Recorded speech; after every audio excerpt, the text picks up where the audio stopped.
Excerpt from Satirical History of North Carolina. New, all-too-true blue alternative state histories.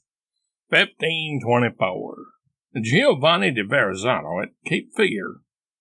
In 1524, before any of us were born, Giovanni de Verrazzano traveled to North Carolina, to Cape Fear to be more precise. Actually, it wasn't named Cape Fear before he arrived. It could have had an Indian name, and nobody cares now what that was. Probably me plantin' corn here, or me huntin' deer here, or something like that. Anyway, Cape Fear got that name because Giovanni opened up a pizza stand there, and the locals had never heard of such a food before, and were afraid of it. Not only that, being British, they had never eaten any food that had any flavor, so were very suspicious of even the savory aroma of this new, to them, food item. Suspicious to the point of fear, even. Oh, and Giovanni, dandy that he was, used to wear a cape, so it's patently obvious why the place was named Cape Fear as opposed to T-shirt Fear or Smoking Jacket Fear or something else. Here's a paparazzi shot of Giovanni during a photo shoot for GQ magazine, bedecked in his signature cape. 1539-1540. Hernando de Soto scouts around. Hernando de Soto explored much of North Carolina, looking for gold, ostensibly. In actuality, his main objective was to find somebody who would invent a motor car or horseless carriage and name it after him. Nobody knew what he was talking about, though, and treated him like he had bats in the belfry. Here he is, thinking about what the car should look like on the left, and on the right, what he envisioned. 1560s. Spaniards make expeditions and build forts. During the 1560s, those halcyon days of yore, a Spaniard named Jose Pardo made forays into North Carolina and built forts there. Much to his dismay, though, these structures were destroyed by the Indians. Apparently, the Indians were lonely, and they wanted the Spaniards to come and reside with them in their villages, rather than isolate themselves in their forts like a bunch of hermits. Below, you will see one of these forts that Pardo built. It got its peculiar name from the boastful attitude that Pardo displayed at the ribbon-cutting ceremony. Fort Bragg, North Carolina. 1584 to 1587, coexistence. Not impressed with the efforts by the Spaniards, although respecting them for their equally bland food, from 1584 to 1587, British tried their hand at coexisting with the Indians. In 1584, tobacco magnate Walt Raleigh bankrolled or invested in a colony on Roanoke Island. The Indians still yearned for company, apparently, because they obviously didn't want these settlers living in their separate enclosures.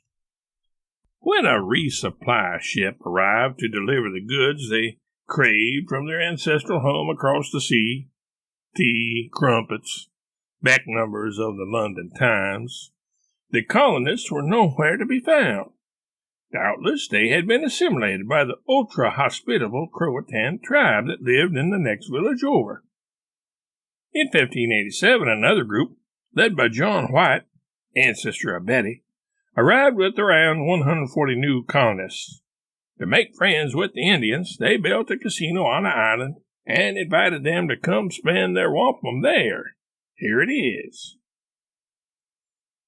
1587, Virginia Dare born.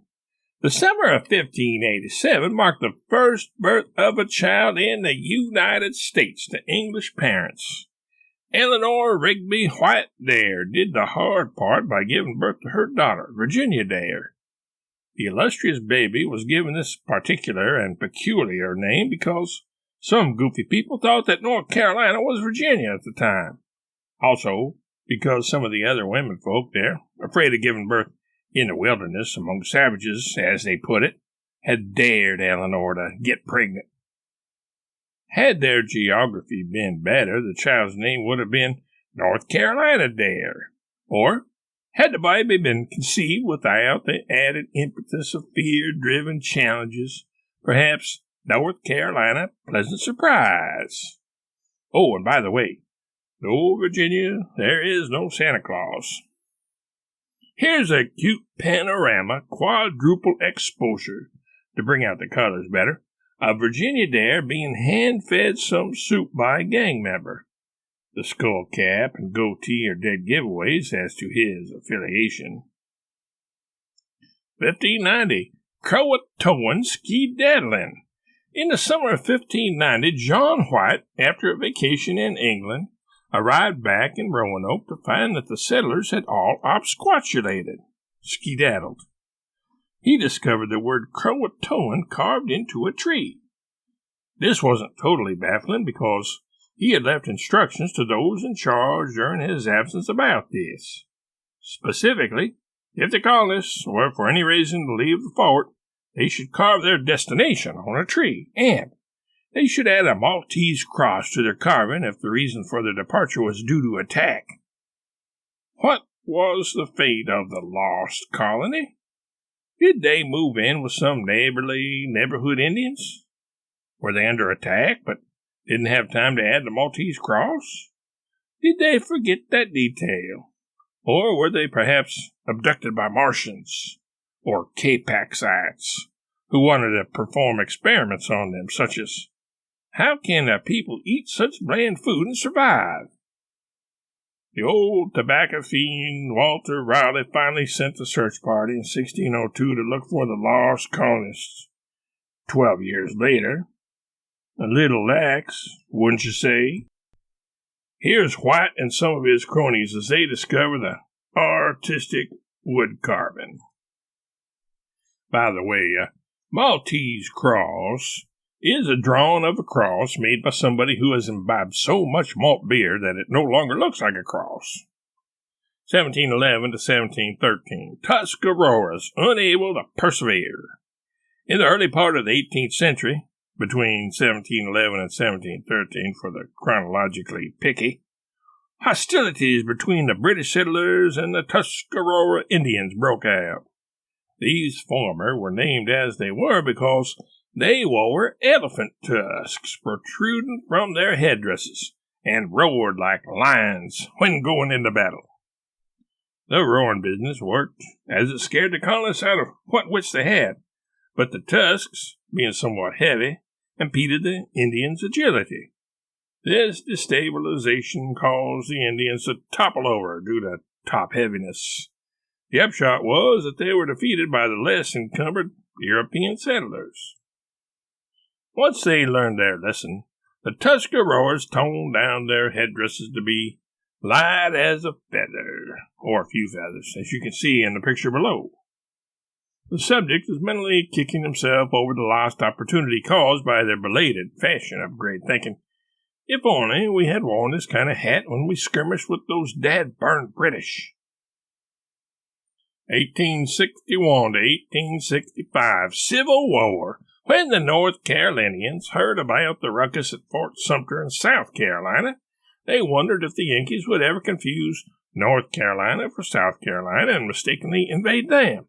So, they hired a guy with a twirly mustache, whose name was Charlemagne Sidney Albert, to stand on a pedestal as a sentinel. He was to fire a shot in the air if any Yankees hove into sight, as a warning to the others to hide their women, whiskey, and food. Everybody forgot he was there, though, and so failed to relieve him. Albert faithfully remained there standing on the lookout for the dreaded Yankees until he became completely covered in pigeon poop, which eventually turned gray and crusted over, leaving him enmeshed and encased in this execrable bird dung. When his employers finally remembered to check on him, it was too late. He had succumbed to the emoluments of his surrounding environment. He is now known as the Petrified Man. As you can see by the inscription below, he is considered a hero to his country, as they embossed his initials on the pedestal he so manfully bestrode, come hail or high manure. 1903, Wrong Brothers at Hello Kitty Hawk. In 1903, the Wrong brothers, Etherville and Icarus, coaxed their flying machine to lift off the ground and stay airborne for a little while. Afraid of failing in front of their friends back home in Dayton, Ohio, they had traveled to the out-of-the-way village of Hello Kitty Hawk in North Carolina. At Hello Kitty Hawk, the Wrong brothers attached wings to the sides of their bicycles and pedaled as fast as they could. They hung fire. Then they got a great idea. No light bulb appeared over their head, though, because it hadn't been invented yet. Maybe a chunk of candle appeared above their heads, though, like the pillars of fire at Pentecost. Whatever the case, they proceeded with their ingenious idea. They built a ramp out of wood and gave it another go. Although Icarus didn't exactly fly, Etherville did exclaim excitedly at one point, "Hey, you got about 3 foot of air that time." So, did the Wrong brothers fly that day? Well, if flying fish and flying squirrels fly, I guess you could say Icarus flew that day. The optical illusion below makes it appear that Icarus did get barely off the ground for a bit. 1960, Woolworths in Greensboro.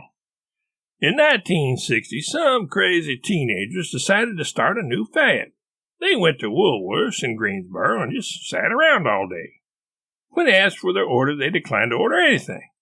They just wanted to sit there all day without spending a cent. As they hoped, this pastime became a nationwide fad. Soon other people around the country started sitting around Woolworths all day without buying anything. Woolworths eventually gave in, accepted this behavior, and changed their name to Starbucks. Here are some of those nutty teens that you can blame the Starbucks phenomenon on. 1961, Freedom Riders. In an act of pure ego and fame-seeking, and probably influenced by the Woolworthians, in 1961, a bunch of people, young punks mostly, decided to flaunt fashion and protest protocol by mixing oil and vinegar.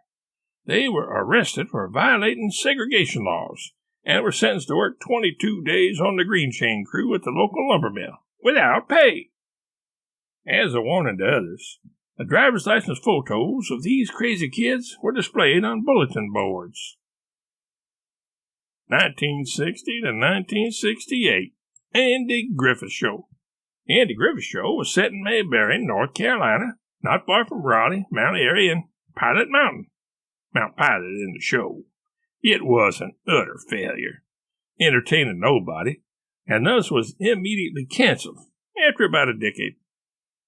The show featured Andy Griffith as Andy Taylor, Howard Hughes as O.P. Taylor, Madame Bovary as Aunt Bee, and Don Knotts as Barney the Dinosaur, who later retired to his berry farm in Southern California. The episodes were based on true events in the actual town of Mayberry.